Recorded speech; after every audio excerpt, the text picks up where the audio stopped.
The magic of our hands-free animatronic control system is in this box. We call this the magic box, and today we are going to unlock the mysteries of the magic box. Let's begin by putting in the power from the wall and turning on the power switch. And you'll notice when it boots up, we have the date of the firmware. And this is March 18th, and anything past this will be good for this tutorial. Anything before this would need to be upgraded to this firmware version of March 18th. So when you boot up, you'll see Alive, which is our system, and then it'll either say V or M. V is vent mode, M is magic mode, and that only refers to the fob. So right now our fob is set up for vent mode. If you change the mode to magic mode, our fob would be used then for magic mode. So it only has to do with the fob. Let's navigate through the main menu.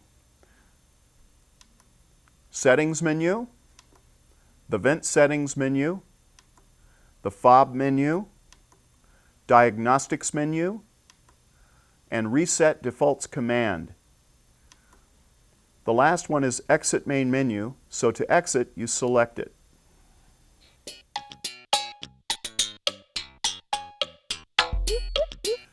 Now let's look at the settings menu. Press the center button to go into the settings menu, and you'll see our first thing is a toucan. To change the character, press the center button, and you can see a cursor, and then move up and down to change different characters. And we will be working with the toucan on this demo, so we'll select the toucan. Next, go to the Alive track, and you'll notice that right now it says toucan active center. You can change that. We have usually 4 in there for you. This is toucan active right, toucan passive center, toucan passive right, and toucan active center. To select the track, press the center button. You'll notice the cursor is ready to change the auto alive track. You also notice that the bird is stopped.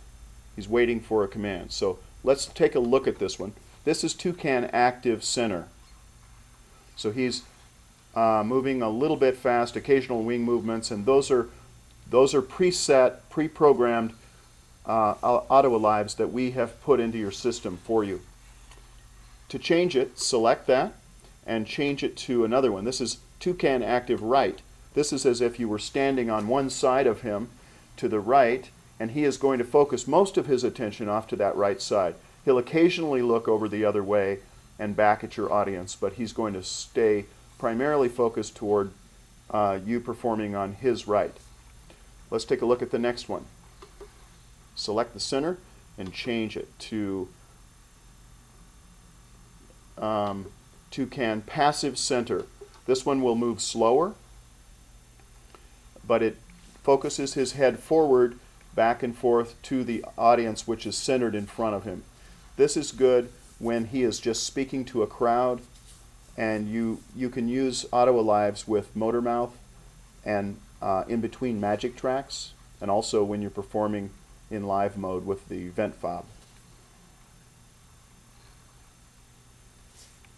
Now the next one is toucan passive right.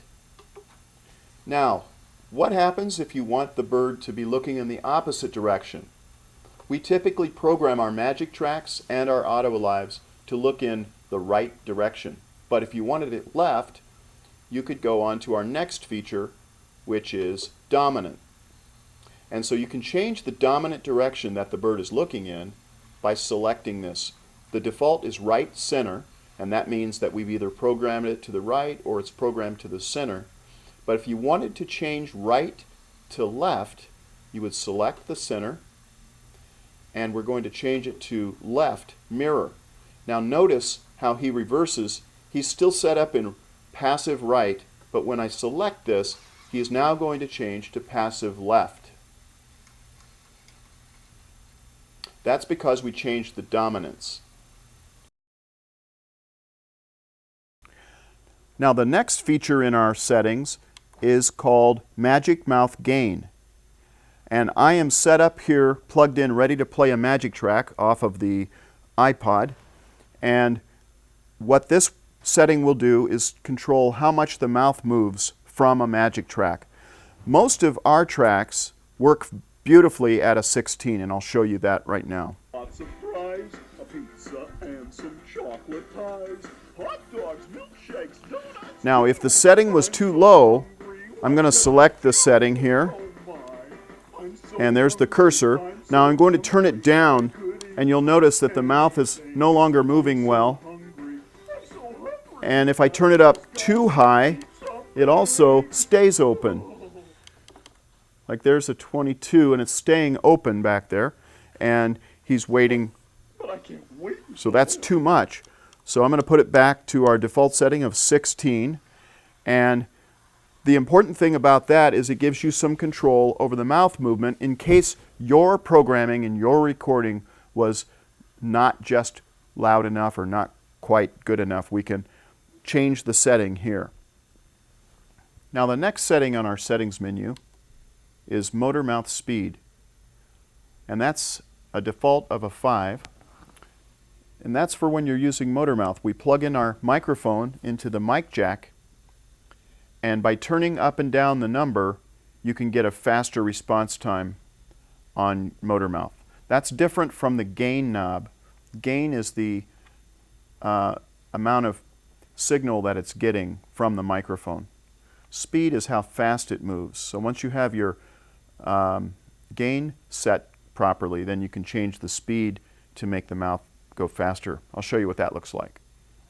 So with my microphone plugged directly into the box motor mouth jack, I am able to adjust my motor mouth gain and the mouth speed on the settings menu, the motor mouth speed on the settings menu, and that will control the action of the mouth. To do this practically, plugged directly into the box, you would need to have the box sitting next to your actor that's doing the mouth. If you want to go wireless and you want to walk around, you would use a wireless microphone on a transmitter, and the receiver would have a splitter in it, and it would split the audio signal into this motor mouth microphone jack input, and the other side of the splitter would go to your PA, so that the microphone that is heard over your wireless mic would be received on the receiver and split, both to your PA, so your audience can hear it, and to the microphone jack in. That's motor mouth. Oh, I like that. I thought you would. And then we've reached the end of the settings menu. So to exit that, push the center button again.